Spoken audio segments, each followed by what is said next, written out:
प्यारे दोस्तों, आज के इस वीडियो में मैं आपको समझाऊंगा कि व्यष्टि अर्थशास्त्र और समष्टि अर्थशास्त्र इन दोनों के बीच के अंतर को इनके फंडामेंटल बेस के साथ आपको बहुत ही अच्छी तरीके से एक्सप्लेन करूंगा।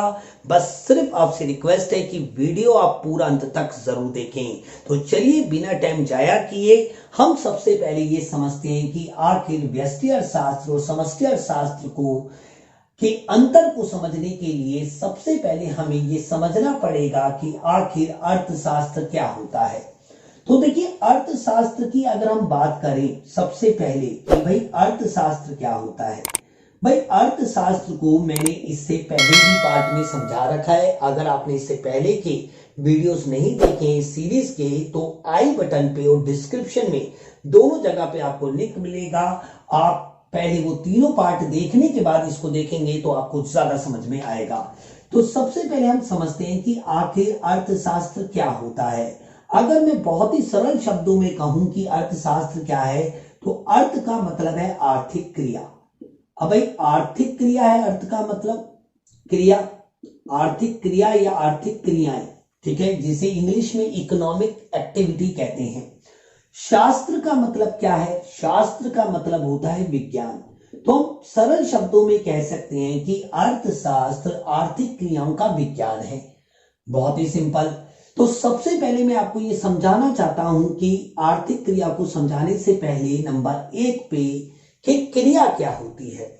देखिए दोस्तों, बहुत ही सिंपल सी बात है। कोई भी संजीव प्राणी हो, कोई भी निर्जीव प्राणी हो, वो अपने शरीर के अंगों से जो भी कार्य करता है वो क्रिया कहलाती है।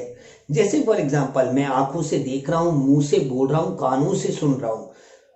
तो ये देखना, सुनना और बोलना, ये तीनों ही क्या है? क्रियाएं हैं। और ऐसी क्रियाएं जिनसे एक व्यक्ति ऐसी क्रियाएं जिससे एक व्यक्ति अपनी जीविका प्राप्त करता है। एक भाई ऐसी क्रियाएं जिससे एक प्राणी यानी एक संजीव प्राणी अपनी जीविका प्राप्त करता है, उसे हम क्या कहते हैं? आर्थिक क्रियाएं कहते हैं। क्या कहते हैं? आर्थिक क्रियाएं कहते हैं।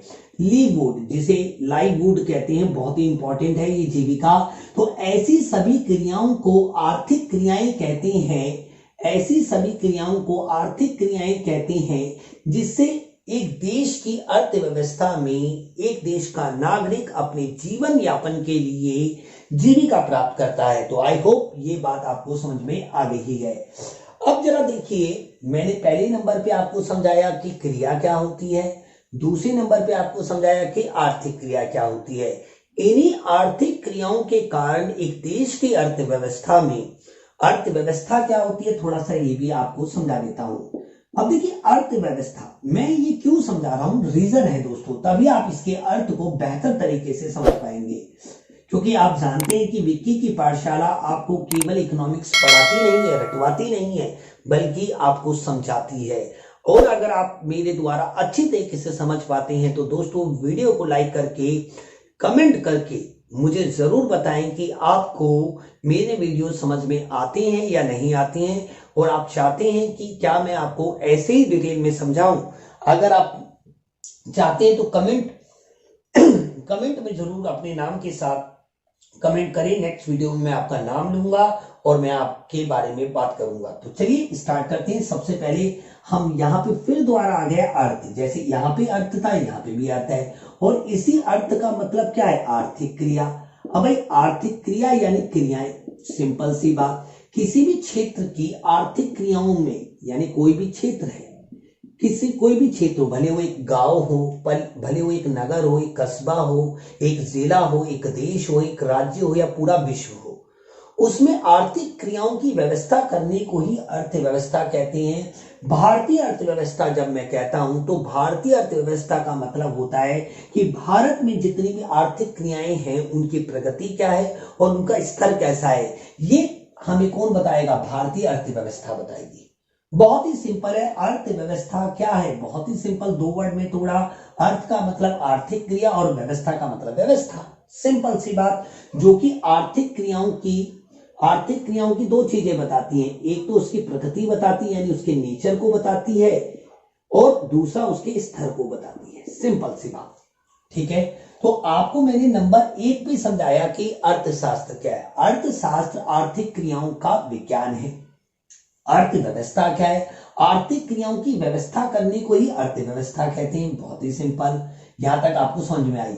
अब देखिए, इन्हीं आर्थिक क्रियाओं के कारण एक देश की अर्थव्यवस्था में आर्थिक समस्याएं उत्पन्न होती हैं। आर्थिक समस्याएं, अब आर्थिक समस्याएं क्या होती हैं भाई? सिंपल सी बात, जो संसाधनों के दुर्लभ और उनके वैकल्पिक प्रयोगों के कारण एक देश की अर्थव्यवस्था में समस्याएं उत्पन्न होती हैं, उन्हें आर्थिक समस्याएं कहते हैं। या इसे हम एक और नाम कह सकते हैं, संसाधनों या फिर साधनों के आवंटन मतलब बांटना, आवंटन की समस्या भी आप इसे कह सकते हैं। या फिर आप इसे चयन की समस्या कह सकते हैं, चयन की समस्या। ठीक है, चयन की समस्या। तो बहुत ही सिंपल सी बात है, मैं आपको ये समझाना चाह रहा हूं, आर्थिक समस्या बोलूं, संसाधनों के आवंटन की समस्या बोलूं, या चयन की समस्या बोलूं, या फिर मैं केंद्रीय समस्याएं बोलूं।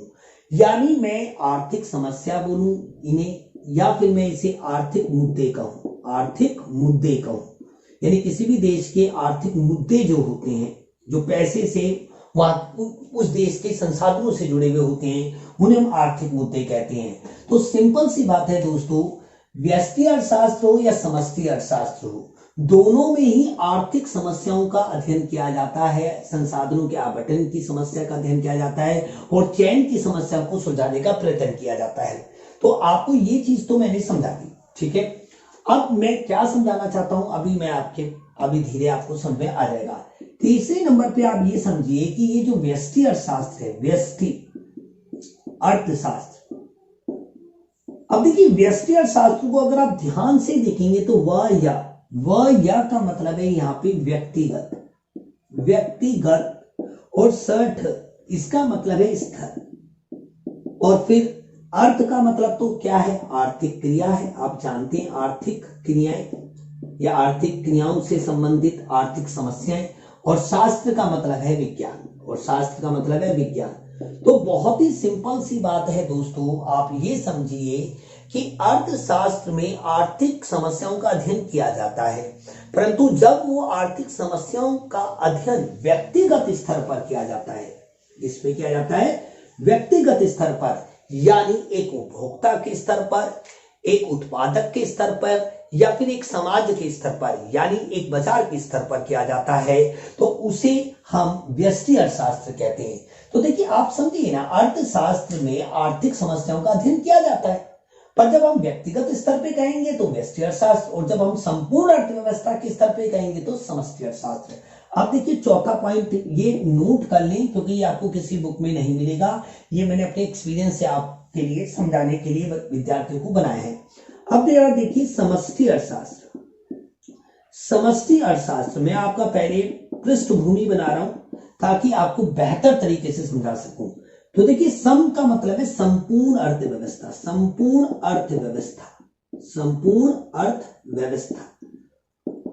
और सठ का मतलब तो फिर हो गया स्तर, और फिर शास्त्र का मतलब आर्थिक समस्या यानी आर्थिक क्रियाएं, और शास्त्र का मतलब क्या है? फिर द्वारा विज्ञान।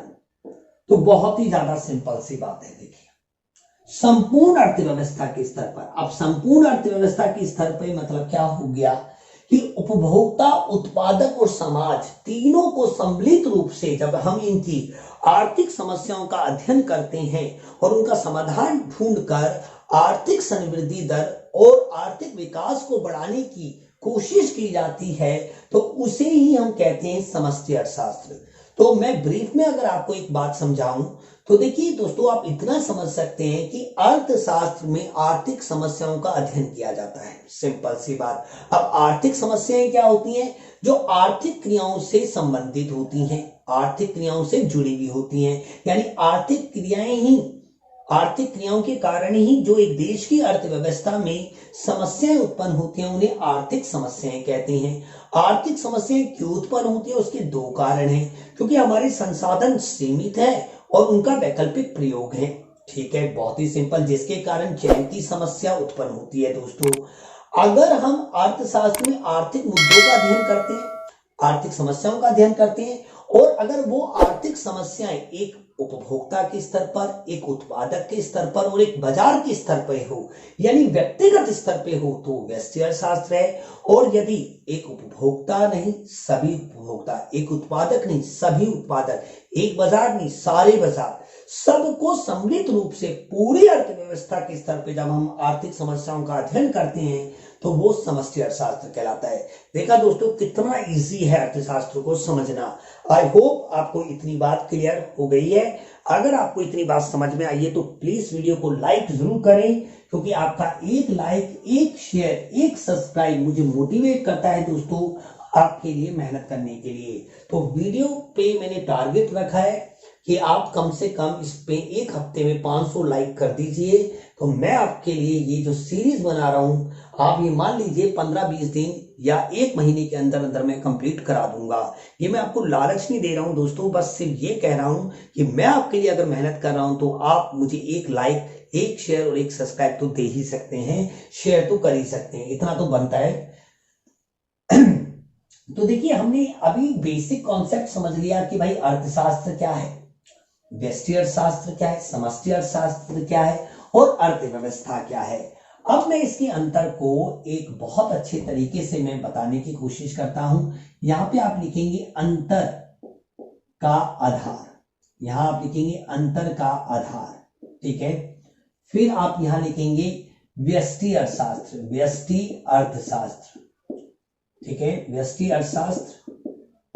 फिर आप लिखेंगे यहां पे समष्टि अर्थशास्त्र, क्या लिखेंगे, समष्टि अर्थशास्त्र। समष्टि अर्थशास्त्र को मैक्रो इकोनॉमिक्स कहा जाता है, जबकि व्यष्टि अर्थशास्त्र को माइक्रो इकोनॉमिक्स कहा जाता है। इसे हम माइक्रो कहते हैं, माइक्रो, और इसे हम मैक्रो कहते हैं, याद रखना यारी बात, ठीक है। तो याद रखेंगे हम ये कि भाई व्यष्टि अर्थशास्त्र और समष्टि अर्थशास्त्र के अर्थ को अगर आपने बताना है तो सबसे पहली बात लिखें आर्थिक मुद्दे, मुद्दे बोलूं या आर्थिक समस्या बोलूं, ये ऐसा आप लिखें, आर्थिक समस्याएं, सिंपल सी बात। तो देखिए आर्थिक मुद्दे या आर्थिक समस्या जब हम व्यक्तिगत स्तर पर करते हैं, व्यक्तिगत स्तर पर, यानी व्यष्टि अर्थशास्त्र में आर्थिक मुद्दों या आर्थिक समस्याओं का जो अध्ययन होता है वो व्यक्तिगत स्तर पर किया जाता है। कहते हैं इसमें आर्थिक समस्याओं का अध्ययन व्यक्तिगत स्तर पर किया जाता है। इंपॉर्टेंट वर्ड है यहां पे व्यक्तिगत स्तर पर, ये इंपॉर्टेंट वर्ड है। और व्यक्तिगत स्तर का मतलब है उपभोक्ताओं की अलग, उत्पादक की अलग, बाजार की अलग, वो भी बहुत ज्यादा डीप में जाके। Is that clear? I think आपको इतनी बात समझ में आई होगी। अब इसे और अच्छे तरीके से समझने के लिए आप इसको भी देख लीजिए, जबकि आप ऐसे लिखेंगे पेपर में, जबकि समष्टि अर्थशास्त्र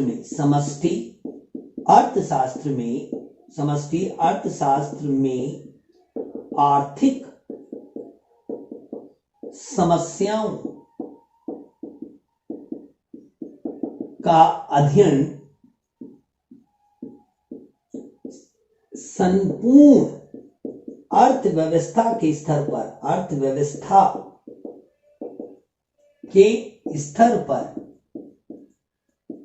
किया जाता है। बहुत ही ज्यादा सिंपल है। अर्थशास्त्र की ये दोनों ही शाखाएं। अर्थशास्त्र में क्या किया जाता है, आर्थिक समस्याओं का अध्ययन किया जाता है और उनका समाधान ढूंढ के कम से कम संसाधनों से अधिक आर्थिक लाभ प्राप्त करने का प्रयत्न किया जाता है अर्थशास्त्र में। और अर्थशास्त्र की ये दोनों ही बहुत ही ज्यादा महत्वपूर्ण शाखाएं हैं। व्यष्टि अर्थशास्त्र में हम व्यक्तिगत स्तर पर आर्थिक लाभ उठाने का प्रयत्न करते हैं और पूरे देश की संपूर्ण अर्थव्यवस्था के स्तर पर, अगर मैं यहाँ पे संपूर्ण अर्थव्यवस्था के स्तर की बात करूं, कि पूरे देश की यानी उपभोक्ता, उत्पादक और समाज यानी समाज के प्रत्येक उपभोक्ता, प्रत्येक उत्पादक, प्रत्येक बाजार, सभी का जब हम आर्थिक विकास और आर्थिक समृद्धि दर बढ़ाने का प्रयत्न करते हैं या उनकी समस्याओं का अध्ययन करते हैं पूरी अर्थव्यवस्था की, तो उसे हम कहते हैं समष्टि अर्थशास्त्र। आई होप आपको ये चीज क्लियर हुई है। अब इतनी बात तो आपको क्लियर हो गई है। दूसरा आप पॉइंट लिखेंगे उदाहरण। आप क्या लिखेंगे? उदाहरण यानी एग्जाम्पल।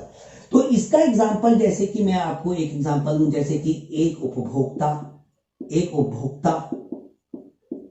कैसे अपनी सीमित आय का इस्तेमाल करके अपनी अधिकतम संतुष्टि प्राप्त करेगा, इसका समाधान ढूंढा जाता है व्यष्टि अर्थशास्त्र में।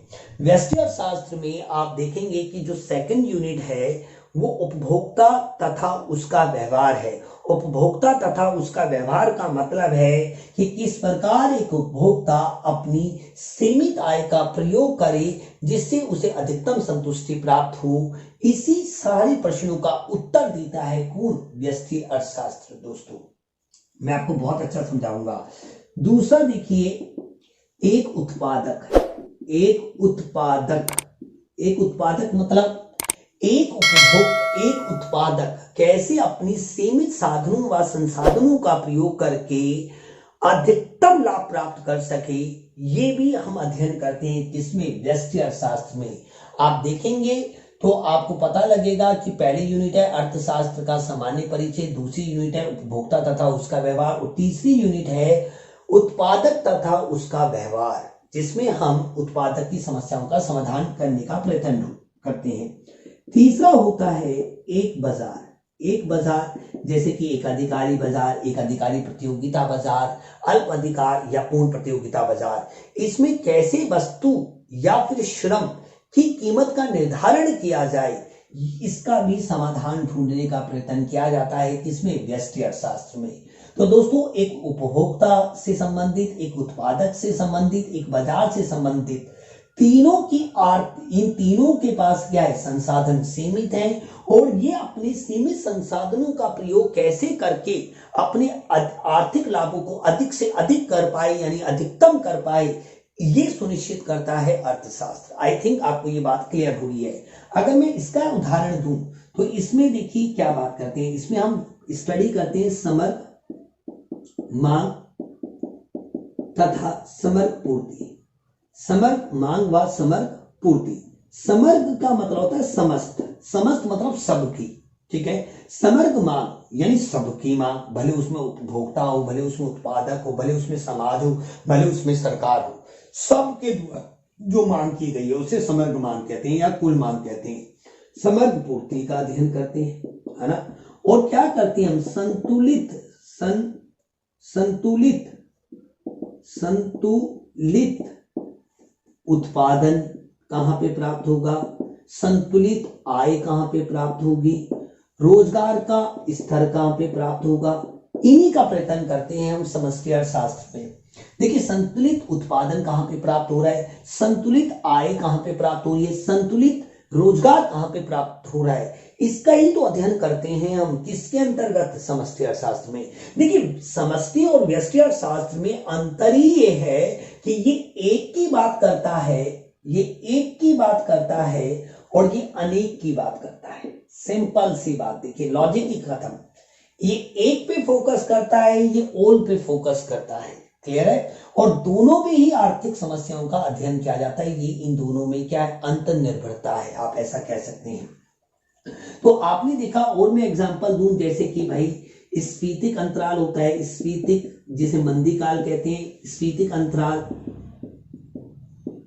व अस्फीतिक अंतराल, इसे तेजी काल कहते हैं और इसे मंदी काल कहते हैं। स्फीतिक अंतराल, इनकी समस्याओं को कैसे सुलझाया जाए, इसका भी अध्ययन हम किसमें करते हैं? समष्टि अर्थशास्त्र में करते हैं। राष्ट्रीय आय की गणना इसमें की जाती है, देशीय आय की गणना की जाती है, निवेश गुणांक कैसे काम करता है, विदेशी विनिमय दर कैसे काम करती है, भुगतान शेष कैसे काम करता है। तो ऐसे मुद्दे, ऐसे आर्थिक मुद्दे जो एक व्यक्ति यानी एक उपभोक्ता, एक उत्पादक या एक बाजार से संबंधित ना होके पूरे देश की अर्थव्यवस्था से संबंधित होते हैं, ऐसे मुद्दों का ही अध्ययन, ऐसे आर्थिक चरों का ही अध्ययन हम किस पे करते हैं, समष्टि अर्थशास्त्र में। देखिए आपसे कभी कभी कोई पूछता है कि भाई आर्थिक चर क्या होते हैं। आर्थिक चर, देखिए आर्थिक चर का मतलब होता है ऐसे आंकड़े जो किसी देश या उसमें रहने वाले नागरिकों की आय से संबंधित हो, व्यय से संबंधित हो, उत्पादन से संबंधित हो, यानी आर्थिक क्रियाओं से संबंधित हो, उन्हें हम आर्थिक चर कहते हैं। और ऐसे आर्थिक चर, दो तरीके के आर्थिक चर हैं। आर्थिक चर को हम क्या कहेंगे, अर्थशास्त्र से संबंधित हो जाएंगे। व्यष्टि आर्थिक चर क्या होते हैं, व्यष्टि आर्थिक चर, तो ये तीनों व्यष्टि आर्थिक चर हैं, ठीक है। और ये तीनों हमारे क्या है, समष्टि आर्थिक चर है। क्योंकि एग्जाम में एक नंबर में क्वेश्चन आ जाता है, गिव वन एग्जांपल ऑफ समष्टि या व्यष्टि आर्थिक चर, यानी मैक्रो इकोनॉमिक्स वेरिएबल या मैक्रो इकोनॉमिक्स वेरिएबल बोलते हैं इसको, देने के लिए एक नंबर में आ जाता है कभी कभी ये प्रश्न। तो यहां तक आपको ये बात क्लियर हो गई। तीसरा पॉइंट आप ये समझिए मेरे दोस्तों कि उत्पादन की बात करें यदि हम, उत्पादन, देखिए जो व्यष्टि अर्थशास्त्र है ना, व्यष्टि अर्थशास्त्र यानी इसके अंतर्गत एक उत्पादक के उत्पादन तथा उसकी कीमत पर, इसके अंतर्गत एक उत्पादक के उत्पादन तथा उसकी कीमत पर ध्यान केंद्रित किया जाता है। मतलब एक देश की एक उत्पादक के द्वारा कितना उत्पादन किया जा रहा है और उस उत्पाद जो तैयार हो रहा है उसकी कीमत का कैसे निर्धारण किया जा रहा है, ये फोकस करता है किस अर्थशास्त्र में किया जाता है, व्यष्टि अर्थशास्त्र में। जबकि अगर मैं इसको कहूं, जबकि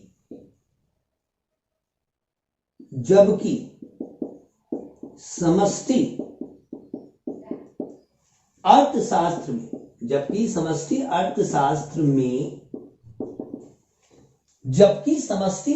अर्थशास्त्र में जरा ध्यान से देखना, जबकि समष्टि अर्थशास्त्र में देश के कुल उत्पादन तथा सामान्य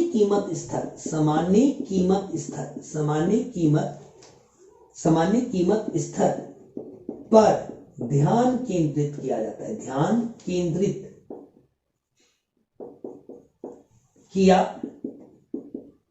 जाता है।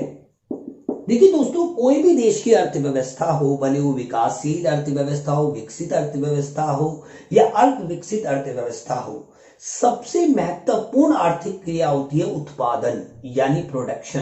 क्योंकि प्रोडक्शन होगा तभी तो कंजम्पशन होगा दोस्तों।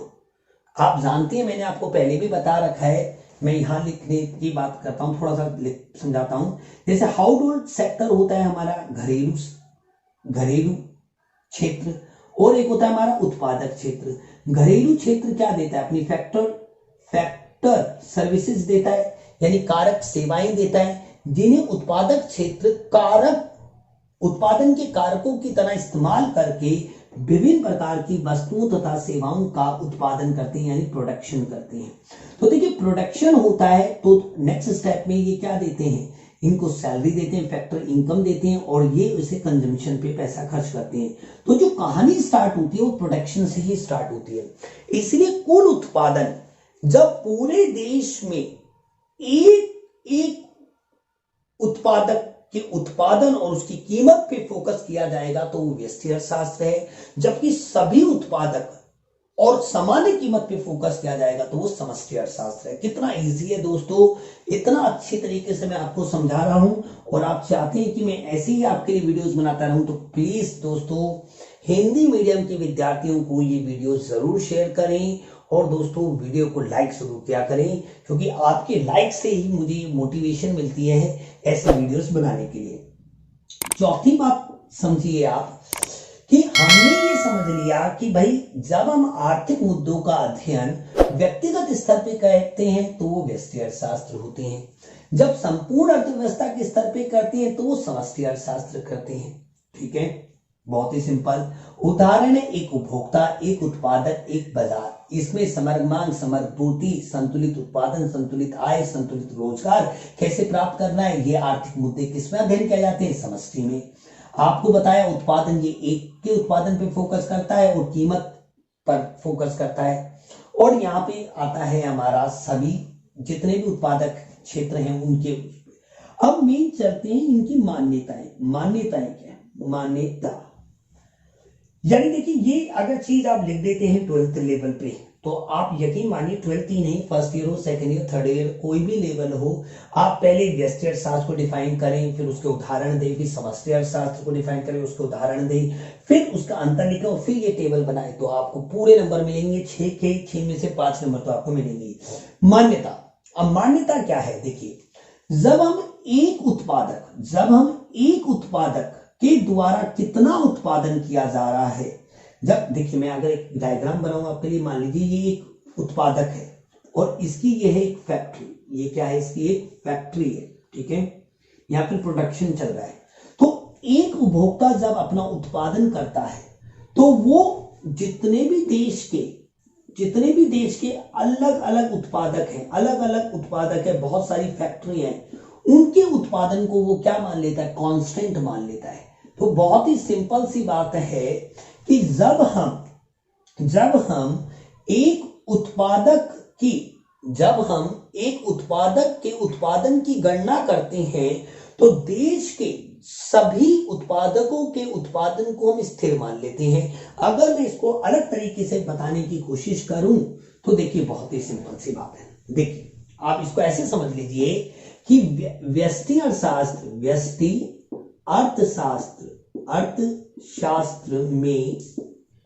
अर्थशास्त्र में एक फर्म मतलब होता है कंपनी।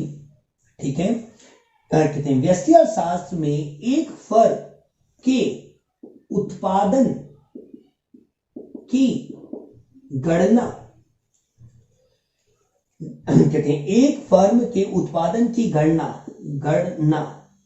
करते समय समष्टि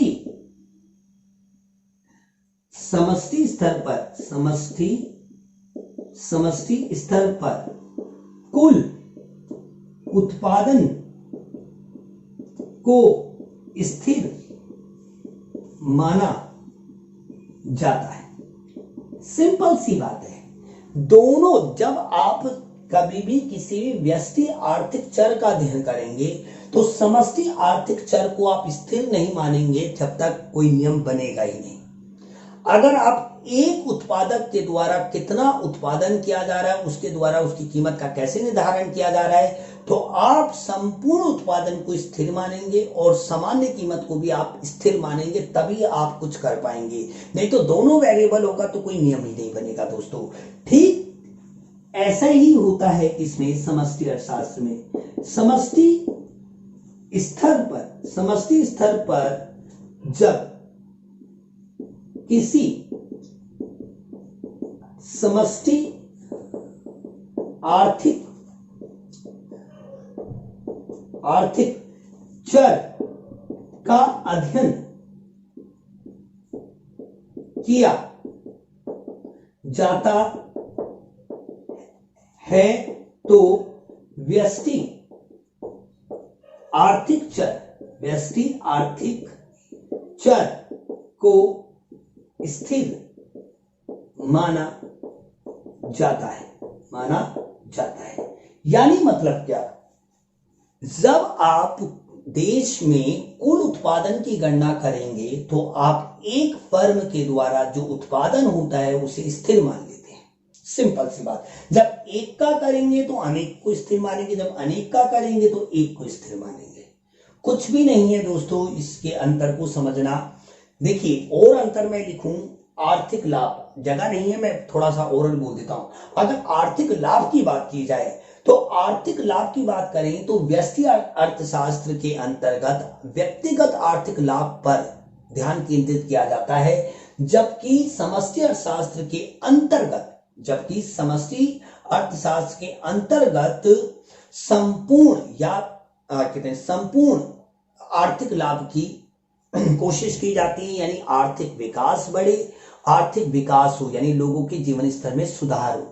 तो बहुत सारे अंतर हैं, ये मैंने आपको प्रमुख लिखे हैं। आपको वीडियो कैसा लगा मुझे जरूर बताएं कमेंट में, क्योंकि दोस्तों वीडियो ऑलरेडी बहुत ज्यादा लंबा हो गया है और 12th के लेवल पे इतना बहुत है। जब मैं आपके लिए फर्स्ट ईयर या सेकंड ईयर के लिए वीडियोस बनाऊंगा तब इसे और ज्यादा विस्तार पूर्वक आपको बताऊंगा। तो आप मुझे कमेंट में जरूर बताएं कि आपको वीडियो कैसा लगा जो मैं लिख के आपके लिए बता रहा हूं।